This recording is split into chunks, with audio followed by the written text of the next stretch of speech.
আছে। এই মেহেরবানির হাত থেকে আমি বাঁচতে চাই জানাব, কিন্তু তোমার পালিত পুত্র যে মুসলমান হয়ে হরিনাম করে বেড়ায় এ কথা মিথ্যা না সত্য? আগে ও মুসলমান নাই জানাব, ও হিন্দু, ওর বাবা মা দুজনই ব্রাহ্মণ। তুমি বললে কলমা পড়িয়ে তাকে মুসলমান করেছো, কি চুপ করে আছো কেন? উত্তর দাও। আগে জানাব, আমি দেখি কলমা পড়ে মুসলমান করেছিলাম কত সত্যি, কিন্তু আমার বাহাদুর নসিব তা হলো না। তুমি আমাদের পবিত্র ধর্মকে অসম্মান করেছো, শুধু তাই নয় ওই কাফেরকে আশ্রয় দিয়ে তুমি ধর্মদ্রোহিতার প্রশ্রয় দিচ্ছ। তার সাথে প্রমাণের সাথে দিয়ে এই তামাম মুসলিম সমাজকে আজ তুমি কলঙ্কিত করতে চাইছো। শুনছেন এসব কথা কি সত্য সাহেব? দেখছেন না আমাদের কাজী সাহেব ন্যায় প্রতিষ্ঠার জন্য কেমন করবে এখন আকাঙ্ক্ষা। ছোটবেলা থেকে আর কসম বলেই মনে করে কলমা পড়ো কাহের, তার সঙ্গে মুসলমানের শাড়ি এই সমাজের পক্ষে পরম লজ্জা। আমার কথা না হয় বাদ দাও, তাই বলে বাংলাদেশে এমন কোন মুসলমান নেই যার সঙ্গে তোমার মেয়ের কসম হতে পারে। মুসলিম সমাজকে অপমান করার জন্য সাহেবের উদ্দেশ্য মুসলিমদের মুখে চুন কালি মাথা। তোমার সন্তান আমি সাধু মাঝে জানাই কাজী সাহেব, কিন্তু যারা আমার দেশের মাটিকে বিছিয়ে দিয়েছে, স্বার্থের লোভে ভাই ভাইকে খুন করছে, তোমার সন্তান প্রথমে ত্যাগ করো, আর এই ব্যাপারে আমাদের মুখে একটু চুলকানি ভাষাতেই হবে।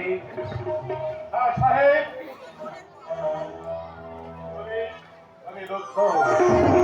যাও, তোমার বেটি ছোটবেলা থেকে তাকে কসম বলে মনে করে তুমি তার সঙ্গে স্বাধীনতা।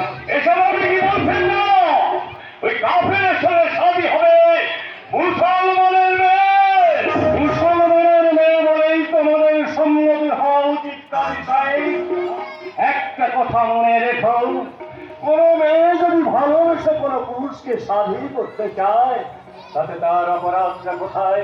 তাছাড়া সে তো একটা মুসলমানের মেয়েকে স্বাধীন করতে চায় না।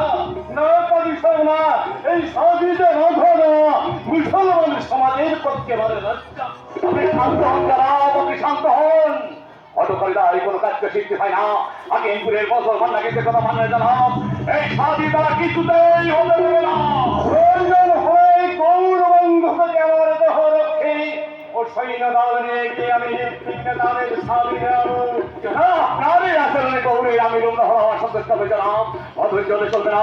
এ রাজ্যে এমন ব্যবসার যদি কেউ করে থাকে তাকে এমন শাস্তি দেব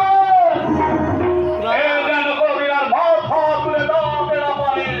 আমি এই রাজ্যের সর্বনয় কাজী সাহেব, তাদের কথা মতো চললে আমি যদি আমার রাজ্য শাসন করি তাহলে বাদশাহ মুজাফফর শাহ মুতামাম তাজ একদিন এই বাংলার মাটিতে ছড়িয়ে পড়বে। তাই ওঠে রাজ্যদেরকে আমার কাছে আমার দিন জীবটার সুখ দুঃখ অনেক অনেক বেশি বড়।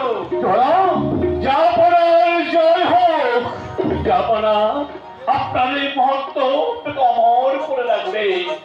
বাংলার ইতিহাসে নবাব হোসেন শাহ নাম সম্মান করে রেখে থাকবে। এত মহামারার জন্য নয় খাসাই, চলে যাও হাকিমপুরে ফিরে গিয়ে তুমি তোমার বেটির স্বামী দাও।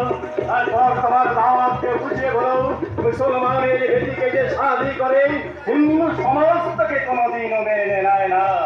সুতরাং এই জনগণ ক্রান্তি গ্রহণ করে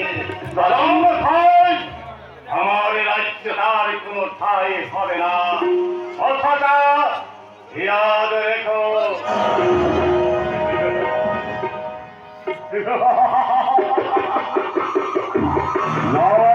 কথা শুনলে কথা সাহেব, এবার আমার কথা শুনে দাও। তোমার মেয়ের কথা আমি বলবো না।